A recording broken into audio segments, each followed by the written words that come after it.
Welcome to the African Album Review Podcast, where we review Africa's best and latest music projects. Africa, Moody say. My name is MJ Wemoto and I welcome you to the African Album Review Podcast. Wherever you are, my people, how you doing? Me, I'm doing okay. You know, counting down to the end of the year. I really like Christmas time. Not for Christmas, but because for the most part, we all get to take a bit of a break. So I'm always excited to just chill out and then throw all diets and healthy eating out the window. Not that I'm saying do not eat healthy. Eat healthy if you can. And self-care is very important, especially in these crazy times that we're living in. So, let's do this thing. We're on an album review vibe and we're taking it to Ghana. It's been a while, Ghana. GH. And before we get into it, if it's your first time joining the podcast, well, welcome. You've got another 65 episodes or something to listen to of this podcast. And if you're back again, thank you for joining me yet again. I mean, I love taking this journey with everybody. So yeah, let's do our thing. And if you do like the podcast, head over to buymeacoffee.com/MJ Wemoto and buy me a coffee or two or three. Otherwise, let's do this thing. R2Bees. The latest African album review is Over 2.5 years after the wildly popular Site 15 album, the R2Bees duo are back with a new album, and it's titled Back to the Basics. I don't have to introduce these guys. They've been in the African music industry for God knows how long, and they've been killing it since. And even with Payday's solo album and everything else, they still come back to R2Bees and do their stuff. So let's listen to this one. Back to Basics was released today, November 25th, 2021, under Ziki Media. It has 15 tracks with a 50-minute runtime, 7 features, and multiple producer placements. And those placements include Killer Beats, North Boy, Highlander Beats, Vax on it, Kuvi made a beat, DJ Breezy, DJ Afro Electra, Guilty Beats, DJ O'Brien, Kai Rocks, Nicktunes, Street Beats, Dara. Man, this album is packed. Tell you what, 3 things are guaranteed in this life: death, taxes, and a WizKid feature on an R2Bees record. That impressive streak continues with the song Tinkerbell, which is on Back to Basics. And the 3 of them always know how to make a hit song as if it's nothing, absolutely nothing. They just smoke some weed and just say, hey guys, let's make a song. And then it's fire. Moogie's is in impeccable form, while WizKid caresses the beat like a man in love and keeps it so simple, but it's still fire. And then Payday doesn't miss. He actually went hard on a smooth flow, which I didn't expect. Go figure. Or more like, go listen to this tune. Gyaki has been quietly blazing up the scene with the features. I remember one of the last album reviews that I did, I think the Mayor Kun one, his album Back in Office, she's on one of the songs. And on the R2Bees album, she's on the song Need Your Love, which has some of the sweetest keys you're ever gonna hear on a record. When it comes to love songs, then this is the level you want to get at. And this is the kind of song you want to dedicate to somebody you love. Somebody you really love. Not these games that you play on Twitter and whatever streets. No, when you love somebody. Moogie's can hold a chord, goodness me. And Payday probably gave us one of the verses of the album here.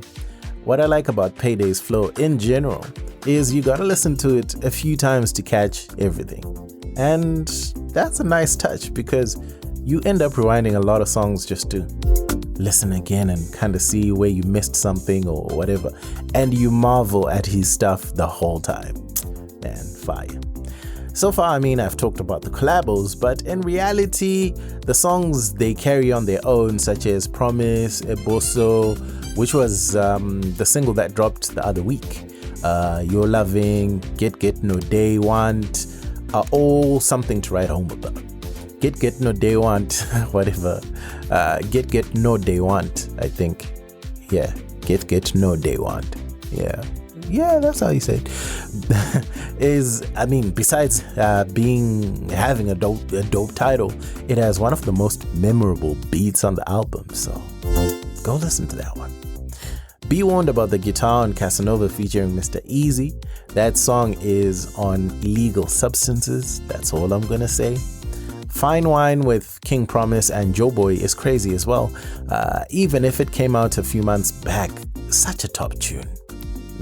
Real top tune, and getting King Promise and Joe Boy on the same record is always a good idea. So, well done. The beats on Back to Basics varied, with Afro beats being the staple, while the fusions with dancehall, highlife, and hip hop being sort of the most apparent.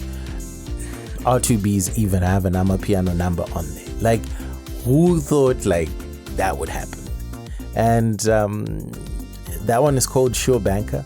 That fuses the high life style, and to be frank, it's an acquired taste because of how different it is, but don't be surprised if it pops locally for them. That was definitely a surprise, unexpected. Dumb Electra is the other Yano's joint, and that one is more widely palatable and is actually a fun number, which highlights the talents of a voluptuous and attractive woman. The lyrics are a joy to listen to. Yeah, R2Bees.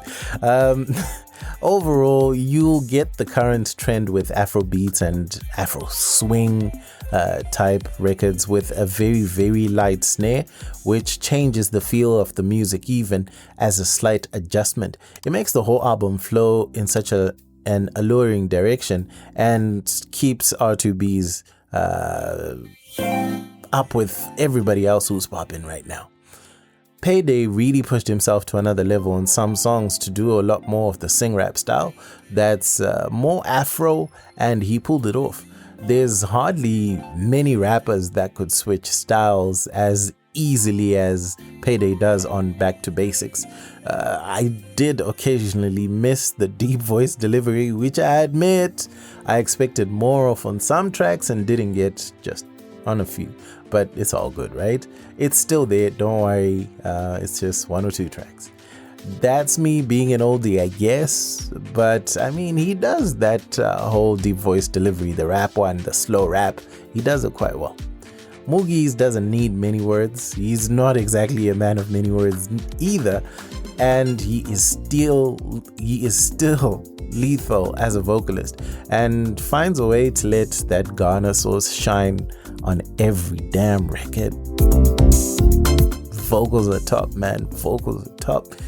One similarity between Side 15 and Back to Basics is that both carry 15 tracks, and interestingly, the artistic vision behind the covers seems quite similar, like the placement of the image versus the text. Look at that, and you see. Overall, the technical prowess on Back to Basics, for me, definitely outshines Side 15. I think Side 15 had nice tracks, but the technical aspects were not as good as Back to Basics. I have no doubt that Back to Basics is likely going to have a number of charting singles just based off of the initial feedback, but also what I heard on there. Like, these guys could literally, out of 15 tracks, have like 10 as singles for sure.